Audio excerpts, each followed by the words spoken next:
않습니다. 우리의 신분이 다르고 우리의 상태가 다릅니다. 세상 사람들의 가치관과 세상 사람들의 라이프 스타일을 그대로 따라가는 것이 그리스도인이 아니라 그들과 구별하여서 살아가는 사람들이 바로 성도들이고 그리스도인들입니다. 오늘 말씀을 보면 42절에 이렇게 이야기를 하고 있습니다. 그들이 사도의 가르침을 받아 서로 교제하고 떡을 떼며 오로지 기도하기를 힘쓰니라, 이렇게 이야기를 하고 있습니다. 교제라는 부분에 있어서 물건을 서로 통용하는 부분까지 그 이후에 보면 나타납니다. 믿는 사람이 다 함께 있어 모든 물건을 서로 통용하고 또 재산과 소유를 팔아 각 사람의 필요를 따라 나눠주며, 이렇게까지 이야기를 하고 있습니다. 전혀 다른 삶의 양식을 가지고 살아가는 사람들이 바로 그리스도인들입니다. 오늘 본문에서는 그리스도인의 거룩한 생활을 먼저 이야기하기 전에 베드로 사도를 통하여서 3,000명이 돌아선 그 말씀을 먼저 말하고 있습니다. 베드로 사도가 설교를 합니다. 설교의 핵심 메시지가 무엇이었습니까? 회개하라, 예수 그리스도의 이름으로 말미암아 세례를 받고 그분을 따르라, 죄사함을 받으라. 이것이 바로 사도 베드로의 설교였습니다. 동일한 설교가 어디에 나타납니까? 7장에 보면 스데반의 설교 가운데 그대로 나타납니다. 부형들이여 하면서 아브라함부터 시작하여서 그 구약의 내용들을 줄곧 이야기를 하다가 예수 그리스도, 여러분이 죽인 바로 그 예수 그리스도가 우리가 기다리던 메시아입니다 라고 하는 말씀을 증거합니다. 이 두 설교 가운데 내용은 흡사합니다. 그러나 반응이 다릅니다. 분명히 사도 베드로가 복음을 증거했을 때에는 그 사람들의 마음에 찔림이 있었습니다. 그렇다면 스데반 집사가 복음을 증거했을 때에는 그 사람들 마음속에 마음의 찔림이 없었을까요? 마음의 찔림이 그대로 있었습니다. 본문은 이야기를 하고 있습니다. 사도행전 7장 말씀에서 그렇게 이야기를 하고 있습니다. 54절입니다. 그들이 이 말을 듣고 마음에 찔려 그를 향하여 이를 갈거늘, 이렇게 이야기를 하고 있습니다. 분명히 사도 베드로가 복음을 증거했을 때 마음의 찔림을 받는 사람들이 있었습니다. 스데반 집사가 복음을 증거했을 때 마음의 찔림을 받는 사람들이 있었습니다. 그런데 마음이 찔렸다는 부분에 있어서는 같을지 몰라도 그 사람들의 반응은 전혀 달랐습니다. 사도 베드로의 설교를 듣고 그 사람들의 마음에 찔림이 있었을 때 이 사람들은 이제 그렇다면 우리가 구원을 받기 위하여서 어떻게 할꼬라고 그렇게 고백을 합니다. 그런데 스데반 집사가 복음을 전했을 때에 마음의 찔림을 받았던 사람들, 그 사람들은 어떻게 반응을 하고 있습니까? 이를 갈았습니다. 분명히 다른 반응을 보이고 있습니다. 그래서 스데반 집사가 복음을 다 전하고 나자 사람들이 돌로 스데반 집사를 죽이지 않았습니까? 어쨌든 하나님께서는 사도 베드로도 사용하셨고 또한 스데반 집사도 사용하셨습니다. 그러나 사람들의 반응이 전혀 다르게 나타납니다. 그것이 어떻게 나타났는지 성경은 조목조목 비교하면서 말씀해주고 있지는 않습니다. 하지만 복음을 순전하게 전했다는 부분에 있어서는 사도 베드로나 스데반 집사나 같다고 우리는 볼 수 있습니다. 자, 그렇다면 오늘 사도 베드로가 복음을 증거할 때에 어떠한 반응들이 나타났는지 그것에 집중하기를 원합니다. 42절에 보면 그들이 사도의 가르침을 받아라고 되어 있습니다. 오늘 말씀에 보면 사도의 가르침을 받아서 이러한 생활을 하였다라고 하는 것처럼 보여집니다. 그러나 헬라어 성경으로 보면 카이 이렇게 이루어져 있습니다. 그리고 이렇게 이루어져 있습니다. 그렇기 때문에 그리스도인의 거룩한 생활이라고 할 때 우리는 세 가지가 아니라 네 가지를 말할 수 있는 것입니다. 첫째는 사도들의 가르침을 받는 것입니다. 오늘 본문에서는 그것을 먼저 이야기하고 있습니다. 사도 베드로는 권위 있는 가르침으로 주의 복음을 증거하였습니다. 베드로만 권위 있게 복음을 증거한 것이 아니라 다른 사도들, 다른 집사들, 다른 제자들도 동일하게 권위 있는 하나님의 말씀을 가르치고 증거하였습니다. 그 가르침의 내용이 무엇이었습니까? 예수 그리스도께서 죽으시고 부활 하셨다는 사실입니다. 그로 말미암아 우리가 구원을 받을 수 있다는 그 사실, 그 복음을 증거하였습니다. 우리는 지속적으로 말씀의 영향을 받아야 됩니다. 신앙생활에 있어서 가장 중요한 것은 하나님의 말씀을 깨닫는 것입니다. 하나님의 말씀을 깨달아야 우리가 기도도 하고 또 전도도 하고 봉사도 하고 우리의 정체성을 확립하면서 하나님께서 주시는 권리를 받아 누리며 의무를 이행할 수 있는 것입니다. 신자들의 가장 큰 특징은, 그리스도인들의 가장 큰 특징은 하나님의 말씀을 뜨겁게 사랑한다는 것입니다. 조나단 에드워즈의 신앙 감정론이라는 책이 있습니다. 하나님의 은혜가 없이도 또한 회심하지 않았어도 이러이러한 일들을 할 수 있다, 이러이러한 감정들을 느낄 수 있다라고 하는 부분이 12가지 지표로 나타납니다. 하나님의 말씀을 사랑하지 않고도 또한 그리스도인이 아니어도 찬양도 할 수 있고 전도도 할 수 있고 또한 봉사도 할 수 있다, 또한 이러이러한 감정들을 느낄 수 있다라고 이야기를 하고 있습니다. 그러나 그리스도인이라면, 회심한 사람이라면 반드시 그 사람에 있어야 되는 두 가지가 있는데, 그것이 무엇이냐면 하나님을 뜨겁게 사랑하는 것과 하나님의 말씀인 이 성경을 뜨겁게 사랑한다는 것입니다. 그렇기 때문에 우리는 그리스도인이라면 하나님의 말씀을 뜨겁게 사랑해야 된다라고 말할 수 있을 것입니다. 지속적으로 하나님의 말씀을 읽고 묵상하고 그 말씀이 내 안에 체화되도록 그 말씀에 순종하는 삶을 살아가야 되는 것입니다. 우리의 영적인 상태가 좋았을 때를 한번 생각해 보십시오. 하나님은 끊임없이 나에게 말씀하여 주시고 나는 그 말씀을 즐겁게 받아 먹었습니다. 하나님은 말씀하시고 나는 그 말씀을 받는 청중이 되어서 그 말씀 가운데 살아갔었습니다. 하나님의 말씀이 꿀과 송이꿀보다 더 달도다라고 이야기한 그 다윗의 고백이 다윗만의 고백이 아니라 나의 고백으로 다가온 적이 참 많았습니다. 인생의 가장 큰 목적이 하나님의 말씀을 깨닫는 것이라고 스스로 인정하며 모든 나의 인생을 하나님 말씀에 중심을 놓고 하나님 말씀에 기준하여서 재편성하였었습니다. 그러나 지금은 어떠십니까? 나의 말씀 듣는 생활과 또한 말씀을 읽는 생활은 어떠십니까? 하나님의 말씀을 향하는 우리의 눈에 빛이 납니까? 아니면 오늘 오전에 들었던 말씀과 같이 개슴츠레하게 우리의 눈이 흐리게 되었습니까? 저는 한 사람의 신앙의 정도를 그 사람이 말씀을 듣는 태도에서 발견하게 됩니다. 말씀을 듣는 태도에서 보게 됩니다. 하나님의 말씀이 선포될 때 그 사람이 그 말씀을 어떻게 대하고 있는지, 그것이 바로 우리의 신앙의 질과 양을 결정짓는다고 말씀드릴 수 있을 것입니다. 사랑하는 성도 여러분, 하나님은 정말로 인격이십니다. 우리에게 말씀하신 하나님이십니다. 우리가 어떠한 형편에 처하여 있든지 하나님이 말씀하신다는 사실만 붙들고 있다면, 우리가 어떠한 어려움 가운데 있을지라도 어떠한 위기 가운데 있을지라도 헤쳐나올 수 있습니다. 아, 하나님은 나에게 말씀하신 하나님이시구나.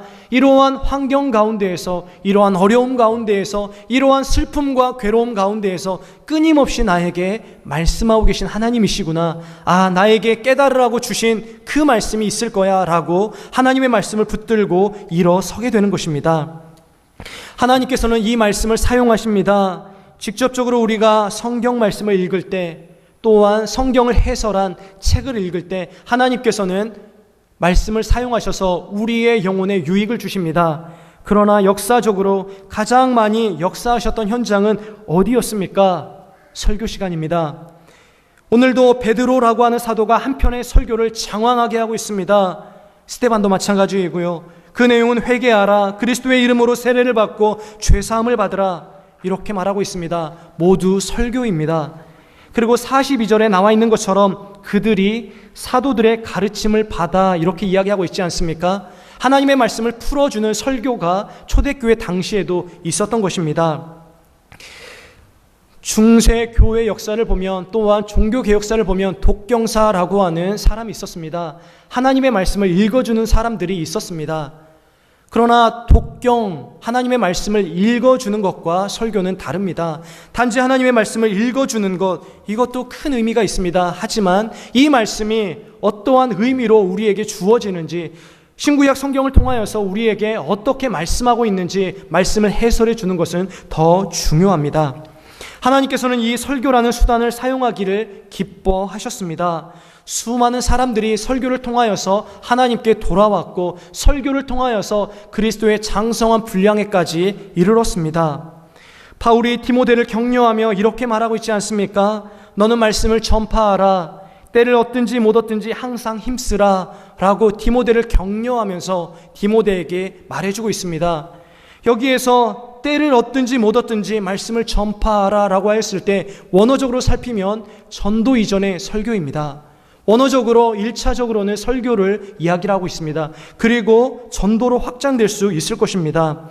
어쨌든 설교였습니다. 저는 강력하게 말씀드리고 싶습니다. 우리가 예배의 사활을 걸어야 되고 말씀의 사활을 걸어야겠지만, 더 직접적으로 말씀을 드린다면 설교의 사활을 거셔야 됩니다. 예배 시간에 나와왔을 때 5분, 10분 전에 나와서 하나님, 오늘도 하나님께서 세우신 종들을 통하여서 저에게 말씀하여 주시옵소서, 저에게 들을 귀를 허락하여 주시옵소서 기도하셔야 합니다. 하나님의 말씀을 증거하는 종들이 바르게 하나님의 말씀을 증거하게 하여 주시옵소서, 이렇게 기도하면서 준비해야 됩니다. 하나님의 말씀 설교 시간에 사활을 거셔야 됩니다. 둘째는 무엇입니까? 거룩한 성도들의 생활의 두 번째는 교제입니다. 42절 말씀에 서로 교제하고 라고 되어 있습니다. 아까 읽어드린 44절, 45절에도 교제의 의미가 확장되어서 자신의 소유를 나누고 재산까지 함께 공유하는 것들을 우리가 읽지 않았습니까? 교제가 그리스도인의 생활에 있어서 참으로 중요합니다. 이제 1층 리모델링 공사가 다 끝났습니다. 예전에는 우리가 교제가 잘 이루어지지 않는다라고 말할 때에 교제할 장소가 없어서 교제를 못합니다, 이렇게 핑계를 댈 수 있었을지 모릅니다. 그러나 이제는 핑계치 못합니다. 교제할 장소가 늘 열려 있습니다. 맘만 먹으면 커피 한 잔을 마시면서 1층에서 교제하고, 교제하시다가 마음이 뜨거워지면 그 옆에 가서 기도하시고, 이러면서 교제가 하나님께서 주시는 은혜의 방편으로 우리에게 다가오는 이러한 환경이 조성된 것입니다. 교제는 너무나 중요합니다. 우리는 홀로 이 신앙생활을 다 감당할 수 없습니다. 하나님께서 우리를 개인적으로 부르셨을지라도 어디로 부르셨냐면 모임으로 부르셨습니다. 성도의 거룩한 모임, 이 교회로 우리를 부르셨습니다. 여러 가지 뜻이 있겠지만 우리 스스로 우리가 홀로 신앙생활을 할 수 없기 때문에 하나님께서 형제와 자매를 허락해 주시고 함께 그리스도 안에서 자라갈 수 있도록 지체들을 허락해 주신 것입니다. 자, 이 교제를 살펴보도록 하겠습니다. 이 교제는 일단 친교가 아닙니다. 동창회 모임이나 무슨 부녀회 모임이나 이러한 동호회 모임이 아닙니다.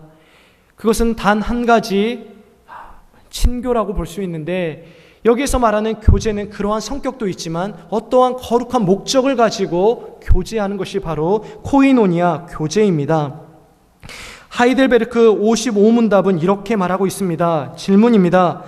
성도의 교제를 당신은 어떻게 이해하십니까? 답입니다. 첫째, 신자는 모두 또한 각각 그리스도의 지체로서 주 그리스도와 교제하며 그의 모든 은사에 참여합니다. 둘째, 각 신자는 자기의 은사를 다른 지체의 유익과 복을 위하여 기꺼이 그리고 즐거이 사용할 의무가 있습니다. 이렇게 이야기를 하고 있습니다.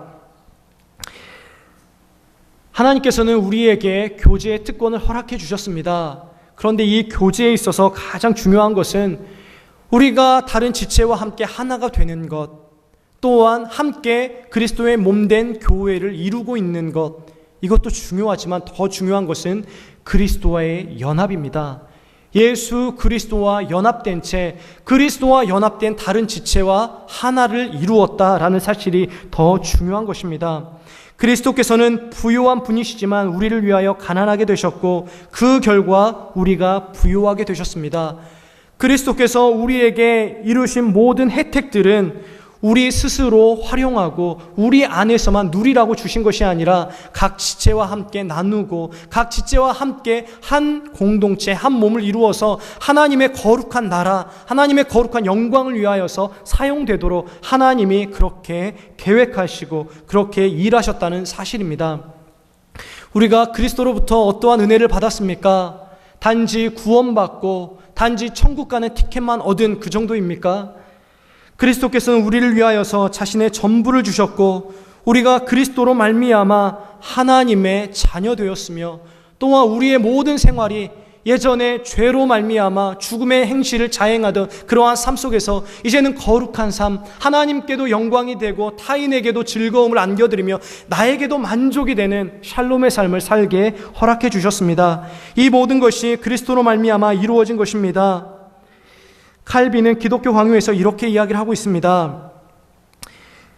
우리의 가난을 자신이 떠맡으시고 우리에게는 자신의 부요함을 옮겨주셨으며 우리의 연약함을 자신이 걸머지시고 우리를 그의 능력으로 강하게 하셨으며 우리의 가멸성을 떠맡으시고, 가멸성은 이렇게 변하는 것을 떠맡으시고입니다. 떠맡으시고 대신 우리에게 자신의 불멸성을 주셨으며 자신이 이 땅에 내려오셔서 우리로 하여금 하늘로 올라갈 준비를 갖추게 하셨으며 우리와 함께 사람의 아들이 되셔서 우리를 그와 함께 하나님의 아들로 만드셨던 것이다. 이렇게 이야기를 하고 있습니다.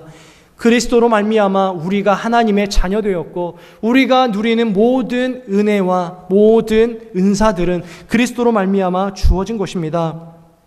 그래서 성도의 교제를 이야기할 때 가장 중요한 것은 그리스도와의 연합입니다. 성도라는 말 그 자체가 그리스도와의 연합을 이야기하고 있는 것 아니겠습니까? 거룩한 백성, 거룩한 사람, 예수 그리스도로 말미암아 구별되어서 특별하게 하나님의 백성으로 삼아주신 그 사람들을 성도라고 이야기를 하는 것입니다. 이 성도들은 무엇을 위하여서 살아야 되냐면 하나님의 영광을 위하여서 하나님께서 세워놓으신 질서 가운데 그리스도의 몸을 이루고 하나님 나라를 확장해가는 그 일들을 해야 됩니다. 그런데 실제적으로 어떻게 나타나야 되냐면 우리 지체를 돌아보는 것입니다. 지체의식을 갖는 것입니다. 성도의 교제에 있어서 가장 중요한 것은 그리스도와의 연합이고 그로 말미암아 파생되는 것은 지체의식입니다. 내 옆에 있는 지체가 하나님께서 내게 주신 사람이다 라고 생각해야 됩니다. 나와 함께 지어져 가야 할 몸이다 라고 생각해야 되는 것입니다. 우리는 지체들을 대할 때마다 우리와 다른 것 때문에 우리는 거부하고 한화되는 것을 힘쓰기보다는 그 사람에 대하여서 어떠한 말을 만들고 내가 그 사람과 연합할 수 없는 근거를 찾아냅니다. 우리의 죄성으로 말미암아 그러한 일들을 하게 됩니다. 하나님께서 모르셔서 다른 사람을 우리에게 붙여주셨을까요? 그렇지 않습니다. 우리와 다르면 다를수록 그곳에는 하나님의 뜻이 있음을 우리는 알아야 됩니다.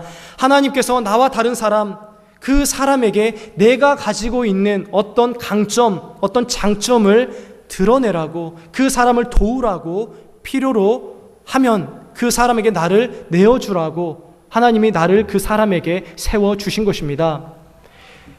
손가락이 있습니다. 이 손가락은 무엇을 위하여서 존재합니까? 제가 보고 있는 것을 더 바르게 지시하기 위하여서 손가락이 있습니다. 또한 무엇인가 가려운 부분을 긁기 위하여서 존재합니다. 손가락은 손가락만을 위하여서 존재하지 않습니다. 다른 지체를 위하여서, 다른 몸을 위하여서 존재하는 것이 우리의 지체의 특징입니다. 하나님께서 우리를 그렇게 부르셨다는 것입니다. 그렇기 때문에 우리는 성도들을 돌아보고 하나됨을 힘쓸 뿐만 아니라 그 사람에게 필요한 것이 무엇인지를 우리 스스로 찾아가며 그 사람을 적극적으로 도울 수 있어야 합니다. 하나님께서는 우리를 그리스도 안에서 한 교회로 불러주셨고 이러한 교제가 우리 공동체 안에 있기를 하나님은 간절히 원하십니다. 성도의 교제를 하다 보면 특별히 예배 시간이나 설교 시간이나 또한 다른 어떤 시간에 느끼지 못했던 그러한 은혜들을 경험할 때가 참 많이 있습니다. 나보다 앞서 가신 믿음의 선배들의 이야기를 들었을 때에는 힘이 납니다. 아, 내가 알고 있고 내가 바라보았던 그 장로님, 그 권사님도 넘어질 때가 있으셨구나. 그분도 연약하셔서 인간적인 모습을 보일 때가 있으셨구나. 그런데 예수 그리스도를 힘입어서 지금도 믿음으로 살아가고 계시는구나. 이렇게 생각하면 설교 시간에 들었을 때 감동으로 다가오지 않았을지라도 몇 마디 나누진 않았지만 그 교제 가운데에서 힘을 얻게 되고 그렇게 살고자 하는 용기를 얻게 되는 경우가 참 많이 있습니다. 이러한 은혜들을 성도의 교제 가운데서 누리시는, 또한 구역 모임 가운데서, 전도의 모임 가운데서 누리시는 우리 성도님들 되시길 간절히 소망합니다. 세 번째는 떡을 떼며입니다. 성찬을 이야기를 하고 있습니다. 성찬이 은혜의 방편으로서 참 중요합니다. 하나님께서는 하나님의 교회를 세우실 때의 표지라는 것을 주셨습니다.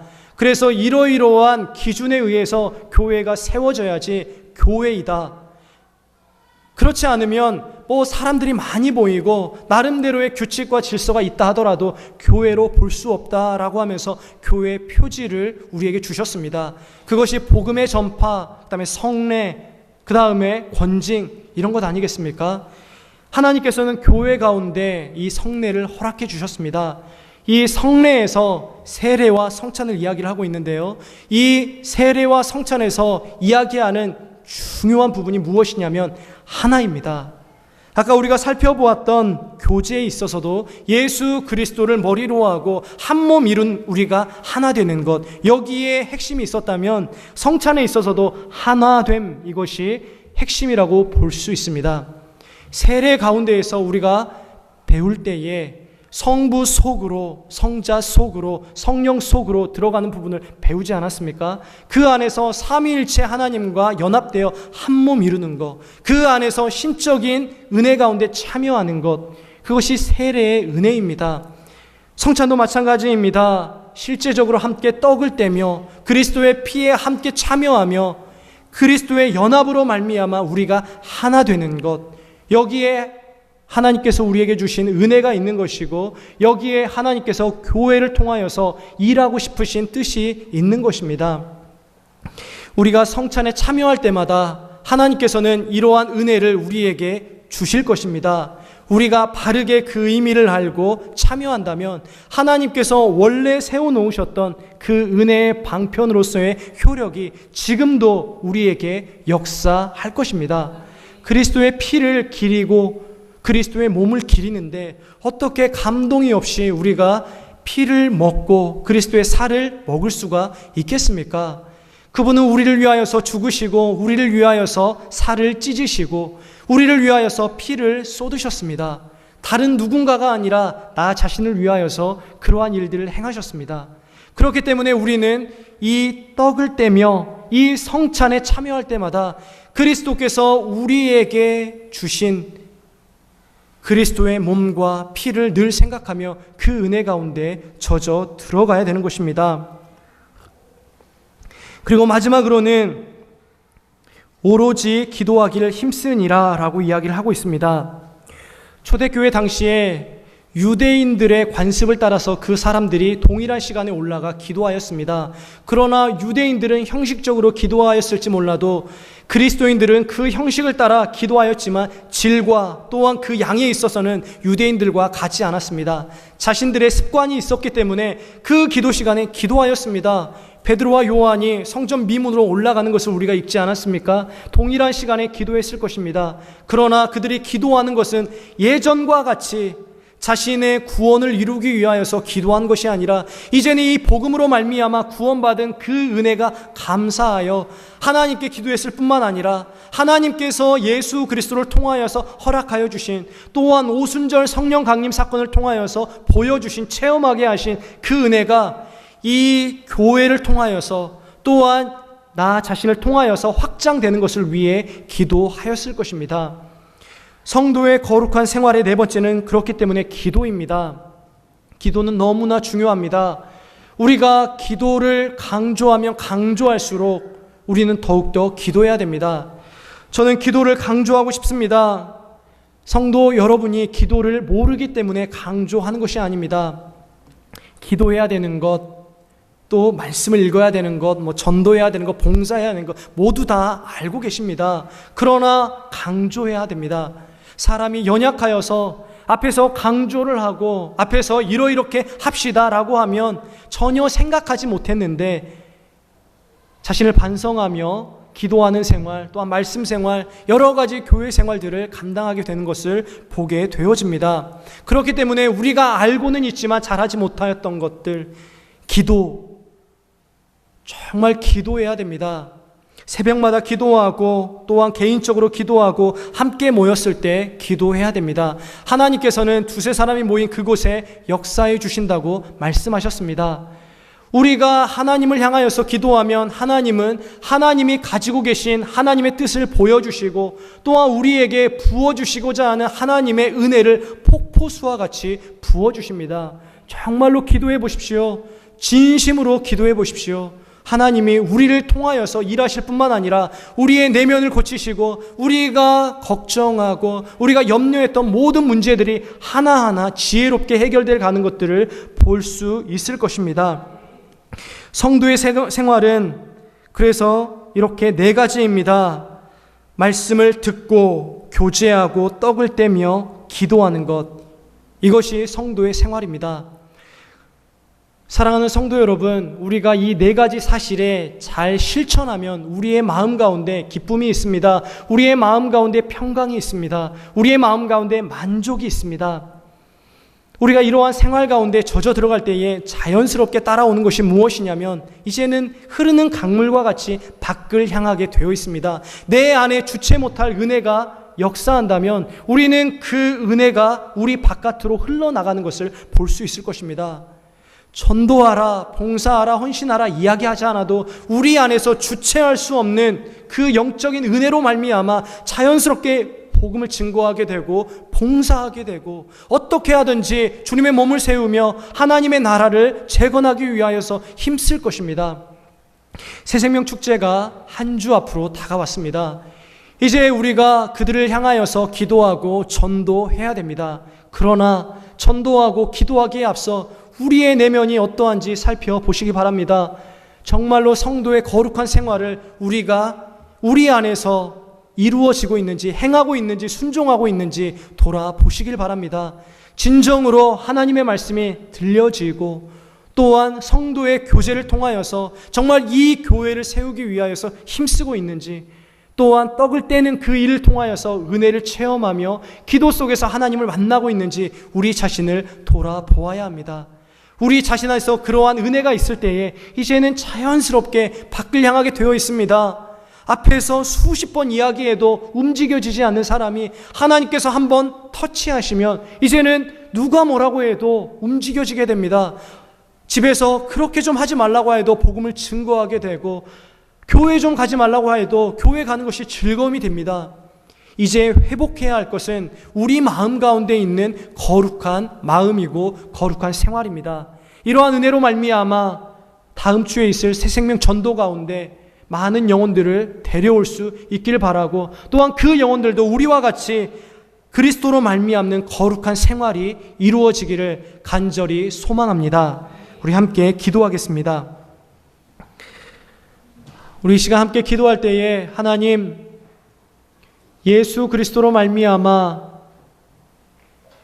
구원하여 주시고 이러한 거룩한 은혜를 체험하게 하여 주셨는데 지금 제 영혼이 어떠한지 돌아보길 원합니다. 정말로 하나님께서 주시는 그 은혜의 방편에 잘